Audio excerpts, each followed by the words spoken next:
क्या? मोनू मानस सर ने भाई साहब गौ की रक्षा करने के लिए अपनी कार्य निभा रहा है। आप गौ तस्करी करते हो, रात को दिन में कबाड़ी काम करते हो, रात को गाय भैंस खोलने का काम करते हो, ये सही है क्या? सर ये दंगे तो यहाँ से ज्यादा फ्रांस में भी हो रहे हैं, स्वीडन में भी हो रहे हैं और डेनमार्क में भी हो रहे हैं, तो वहाँ भी मोनू माने सर है क्या? और रही बात हरियाणा के लिए, तो इन्होंने नूह को पूरे जलाने का प्लान कर रखा था। मुसलमान पूरी दुनिया में खुद ही दंगे कर रहे हैं और औरों को बदनाम कर रहे हैं कि इनकी वजह से दंगे हो रहे हैं। 70 साल के बूढ़े भी पत्थर फेंकने का काम किया। आज हम कहीं जाते तो हमारा बाप ये बोलता बेटा गलत काम मत करना, लेकिन उसके बाप भी वहीं में शामिल था, उसके बेटे तो छोड़ा, बाप बेटे सब शामिल था पत्थर फेंकने में। हरियाणा में जो हुआ उसको लेकर क्या कहना चाह रहे हो? के अंदर में सोची समझी राजनीति था, जानबूझ के हिंदू को टारगेट करने का करने की प्लान बनाया हुआ था, ताकि यहाँ शोभा यात्रा निकलेगा, यहाँ बहुत ज़्यादा आदमी आएगा, इसके ऊपर AK-47 से हमला करवाने का काम किया है। आपने बच्चे तक को नहीं बख्शा, वहाँ 70 साल के बूढ़े भी पत्थर फेंकने का काम किया। आज हम कहीं जाते तो हमारा बाप ये बोलता बेटा गलत काम मत करना, लेकिन उसके बाप भी वहीं में शामिल था, उसके बेटे तो छोड़ा, बाप बेटे सब शामिल था पत्थर फेंकने में।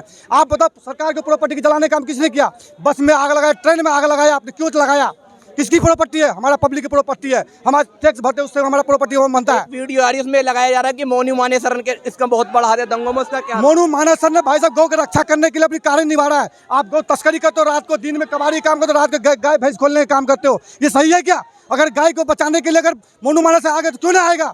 अगर गौ तस्करी बंदूक से करोगे तो गौ भी बंदूक से होगा। सर ये दंगे तो यहाँ से ज्यादा फ्रांस में भी हो रहे हैं, स्वीडन में भी हो रहे हैं और डेनमार्क में भी हो रहे हैं, तो वहाँ भी मोनू माने सर है क्या? ये प्रॉब्लम और कुछ नहीं है, ये हवाई जो किताब है ये उसकी प्रॉब्लम है, जिसने हिंदुओं को काफिर बोला है और वाजिबुल कत्ल बोला है, ये उसकी प्रॉब्लम है और कहीं पे भी नहीं। और मुसलमान तो पूरी दुनिया में ये सब काम कर रहे हैं, इसमें मोनू माने सर कहाँ से आ गया? पूरी दुनिया में तो बीजेपी नहीं है, पूरी दुनिया में तो नहीं है मोनू माने सर जी। ये तो कुछ भी एक बहुत छोटी सी बात है। जब अकबरुद्दीन ओवैसी कहता है कि 15 मिनट के लिए पुलिस को हटा दो, तो हिंदू तो नहीं भड़के इस चीज से।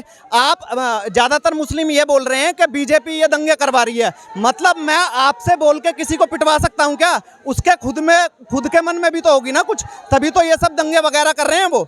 हाँ, तो ये सब कहने वाली बात है। और मुसलमान पूरी दुनिया में खुद ही दंगे कर रहे हैं और औरों को बदनाम कर रहे हैं कि इनकी वजह से दंगे हो रहे हैं, जबकि प्रॉब्लम उनके अंदर खुद के अंदर प्रॉब्लम है।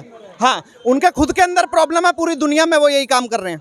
और रही बात हरियाणा के लिए, तो इन्होंने नूह को पूरे जलाने का प्लान कर रखा था। ये शोभा यात्रा आज से निकल रही थी, बहुत दिनों से निकल रही थी, शांतिप्रिय निकल रही थी, लेकिन इन लोगों ने इस बार हर चीज़ को पार करते हुए इन लोगों ने कहाँ से इतने बंदूक आए, कहाँ से इतने पत्थर आए, कहाँ से ये सब सारी चीज़ें वहाँ इकट्ठा हुई। ये वहाँ के स्थानीय विधायक के कहने के बाद में सारा कुछ हुआ है वहाँ पे।